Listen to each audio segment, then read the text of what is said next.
Welcome to your empowered birth. And this is for the second time or third time mom, the seasoned mom, who maybe you had a traumatic birth experience and you want differently this time. Or maybe you are a first time mom, but you've heard all of these horror stories.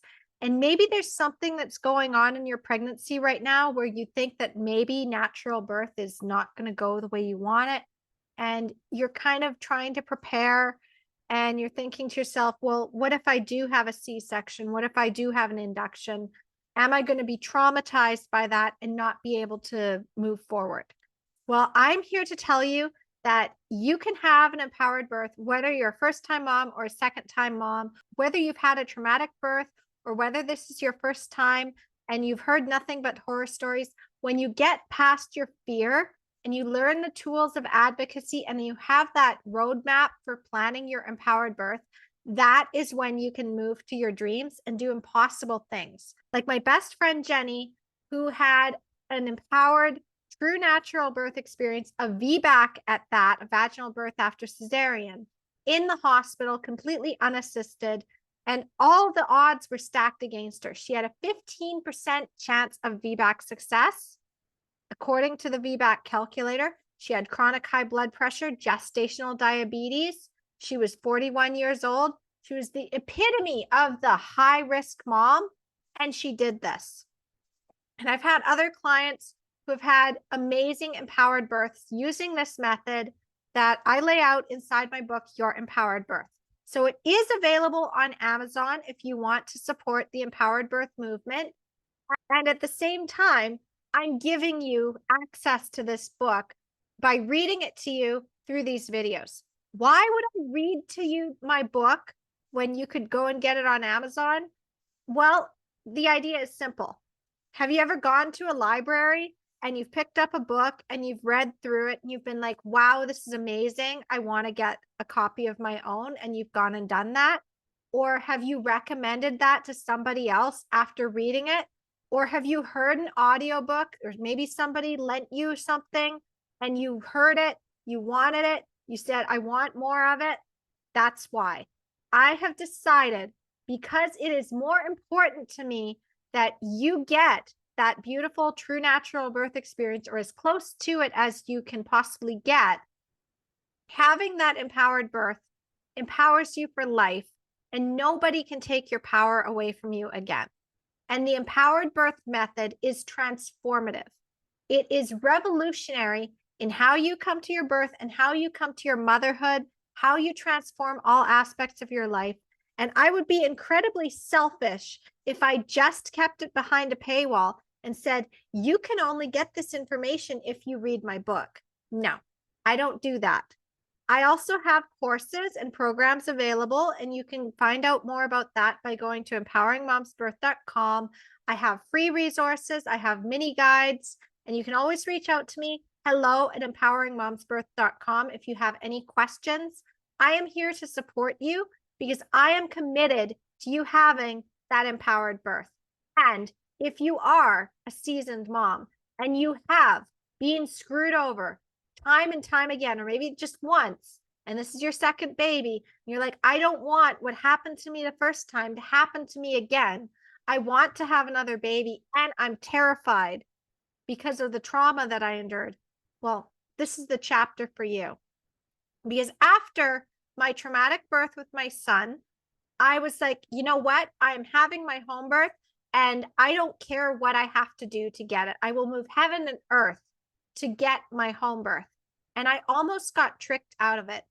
If you haven't read the rest of Your Empowered Birth, or you haven't seen the rest of those videos, if you're just coming in new to this, then I'm just going to remind you, there is a playlist available. It's on my website, on my channel. All you have to do is go and get that Your Empowered Birth book playlist, and you'll be able to get the entire story. Again, as I said, I'm committed to you having an empowered birth. And you can go and get my book off of Amazon. It's on Kindle, and you can get it for paperback if you want your own copy. But truly, the power of Your Empowered Birth is not just what's inside the book itself. It's getting the extras. So you can go to empoweringmomsbirth.com/extras, where you get a free birth plan mini course. You get ideas on how to plan your birth location. You get questions to ask before you hire your care provider. You get questions to ask before you hire your doula. And you also understand the overview of what true natural birth looks like. Because originally this book was a 90,000 word behemoth, and I had everything packed into it. But now it's streamlined. Now there's also journal prompts and questions that you want to ask. And as I said in the last video, when I talked about getting the birth you want the first time, go back and watch that if you're a second-time mom, because it will still help you see where you might have fallen short the last time and what you can do differently. Those questions will help you. They're also available at empoweringmomsbirth.com/extras. When you take action is when you suddenly start to transform your birth. So everybody who's worked with me, it's not just getting information. They're not like, oh, I got a whole bunch of information. And you can do that. You can absolutely watch every single one of these videos, follow my channel, like, share, subscribe to these videos, get all of my content. But if you don't take action, you're just going to stay stuck in the fear traps and the natural birth traps. And it's going to be harder for you to advocate for yourself in the medical system. You're going to crumble under the pressure. You're going to give up. You're going to give in. And you're never going to get that beautiful natural birth the way that you deserve to have it.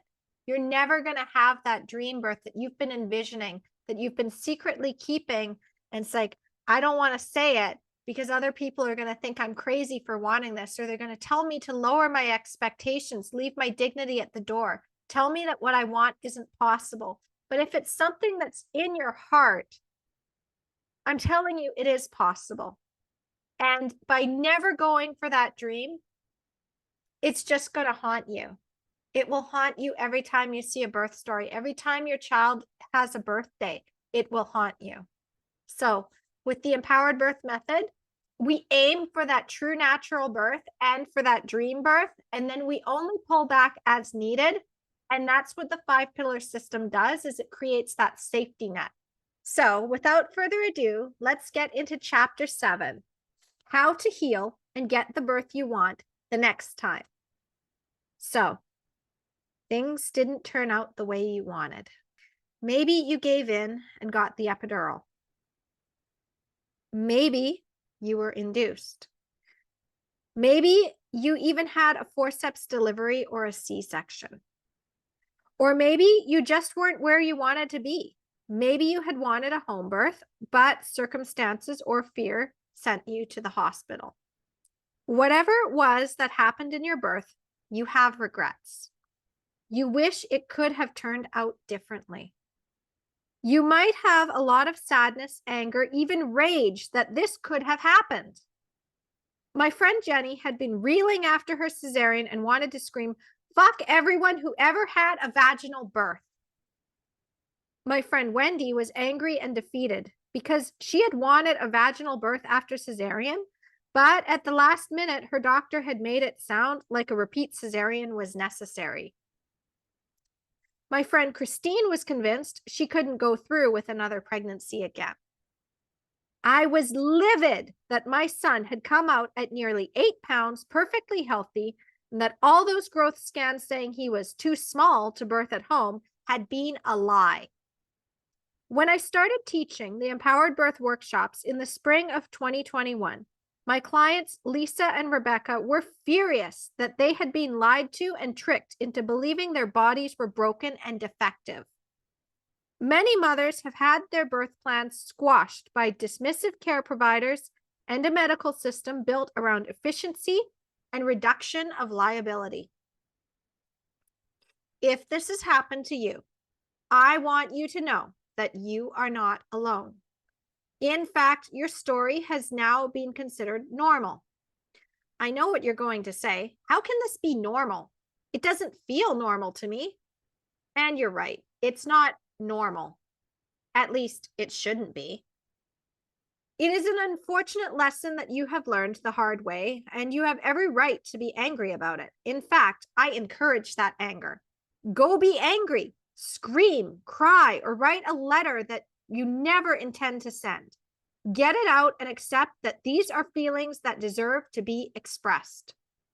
You do not have to just be thankful for a healthy baby. You don't even have to be thankful that it wasn't worse.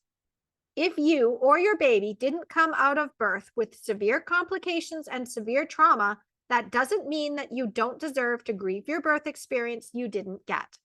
And if something tragic did happen, it wasn't your fault. Sometimes it's unavoidable, but oftentimes it was something else that led up to it happening. There's a name for it when the medical system caused the problem: iatrogenic. But the problem is that often they save you from the very complication they caused and then call themselves the heroes. This isn't out of malice.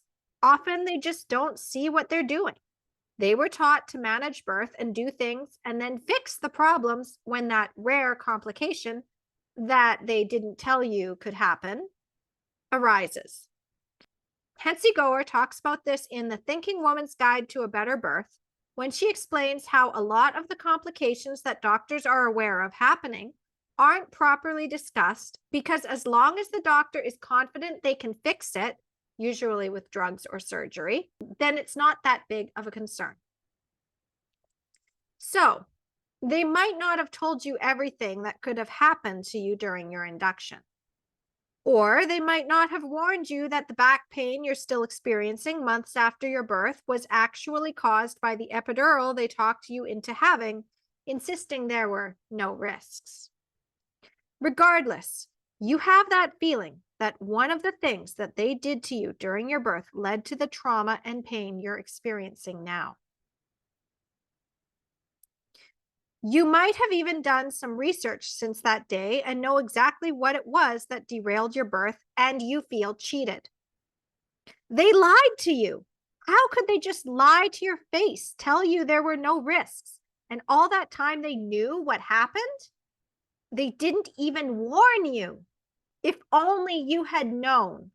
You never would have agreed if you had known this could happen. The question now is, what do you do now? You're not done having babies. You want more, but you don't want the same thing that happened last time to happen again. So, how do you get past this? First, you need to heal. Step 1, reframe your birth story. Here's the reality. What they did can't be undone, but that doesn't mean that you can't have better this time. That's what this section is about: healing and moving forward after a traumatic birth.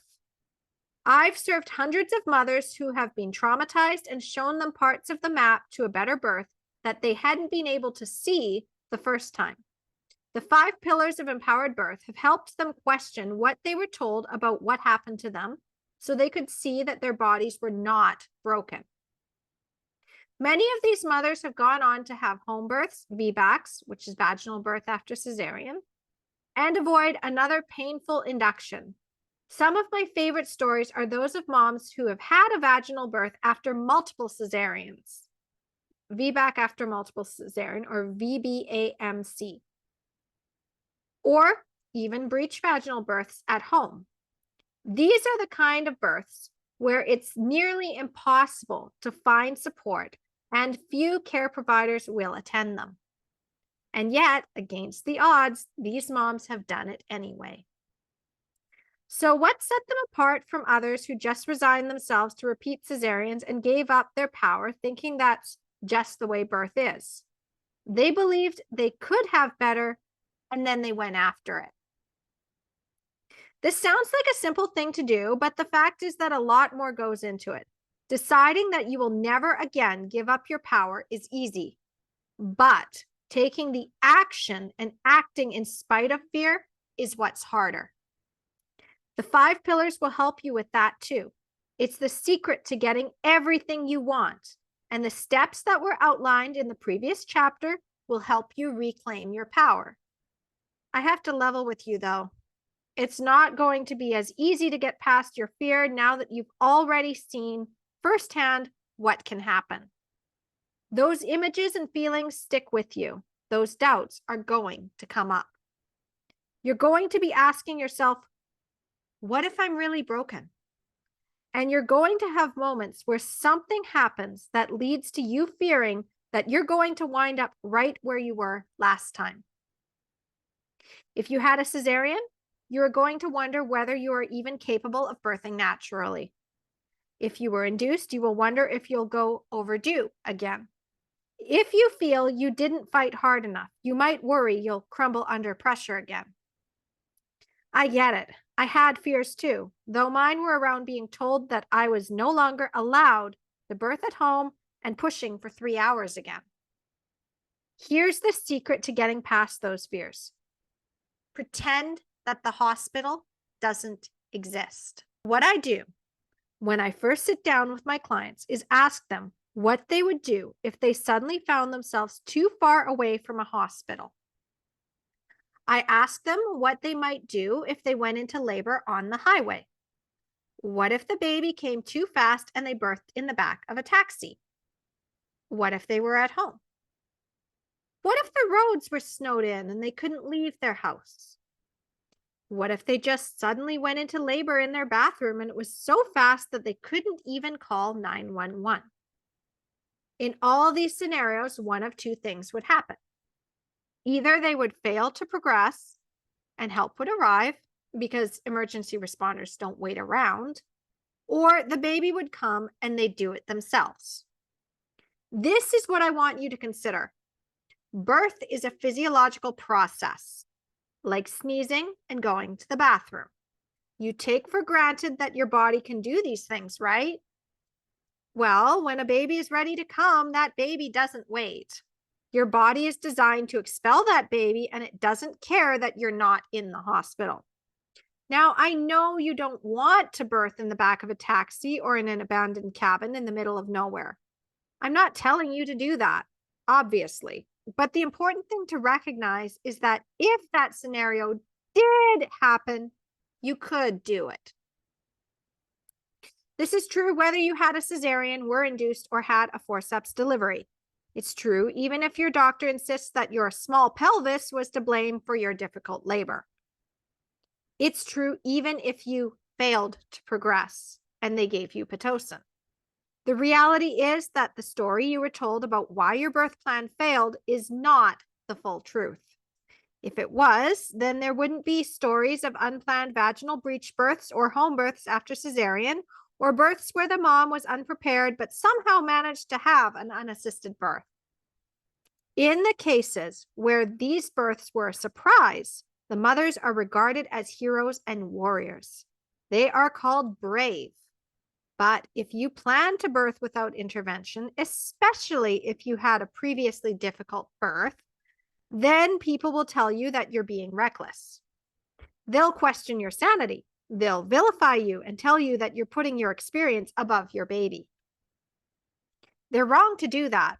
And often what's really going on is that they're operating from their own flawed stories. I almost died might have felt true, but would that same situation have happened if you had been with a different care provider in a different birth location with the knowledge you are acquiring right now? I didn't go into labor on my own might also have a different meaning once you discover that you are a 42-week mama and that your doctor didn't even give you enough time to go into labor, but instead stressed you out and pushed an induction. My pelvis was too small might just be proven false once you examine the circumstances of how you had been birthing and who was attending you.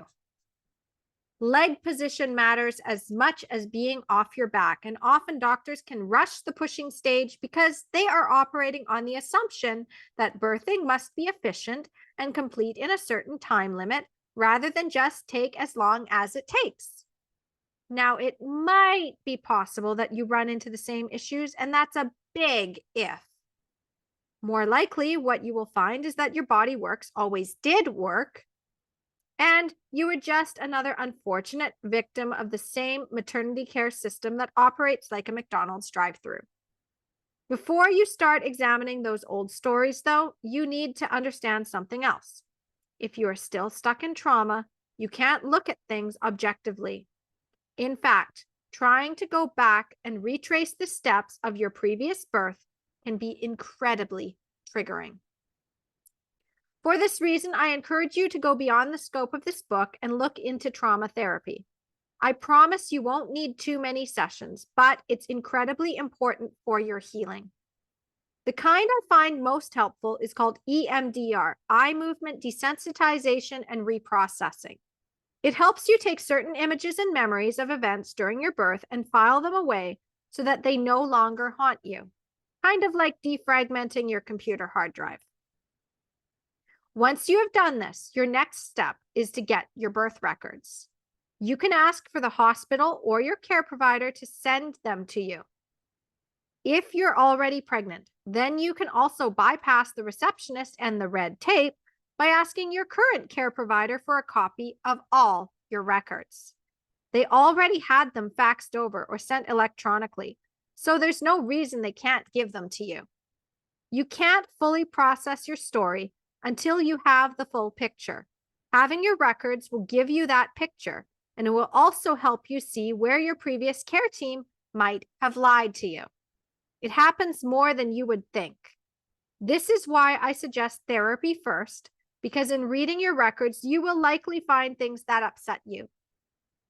If that happens, then having the tools to calm and regulate your nervous system will help you get past that feeling faster and continue gathering all the details. Please also note that I have written a report, How to Heal After Birth Trauma, and included it for you with this book. To get access, make sure you grab your bonuses at empoweringmomsbirth.com/extras. Journal exercise 2.1. When you have a clearer picture of the story of your last birth, you'll be ready to go through the exercises in the previous chapter. If you need a refresher, you can also download the complete list of questions for your journal exercises at empoweringmomsbirth.com/extras. In addition to those questions, you will also be asking the following. Number 1, what fears or beliefs did you have in your first pregnancy that might have led to you making the choices that you did? Number 2, what information did you have about birth and pregnancy that might have led to you not having all the details or knowing all your options? Number 3, what was your environment like for learning, support, and what conditions were present in your birth location that led to you feeling unsafe and unsupported to ask for what you really wanted or that did not support your birth process? Number 4, who did you hire in your last birth? What were some of the signs you ignored and now you recognize were red flags that led you to giving up your power? And number 5, what kind of support did you have last time? What had you needed to hear to make a different choice than you did? Once you can recognize what thoughts you had the first time and what actions you took, you'll be able to take full responsibility from this point forward. You are in control now. You are no longer going to blindly trust other people to lead you where you want to go. Instead, you are going to remain aware of what mistakes you made and the feelings that led to you choosing what you did, so that when those same feelings come up again, you'll be able to recognize what's happening and take a different path. The next part of this chapter will help you with that.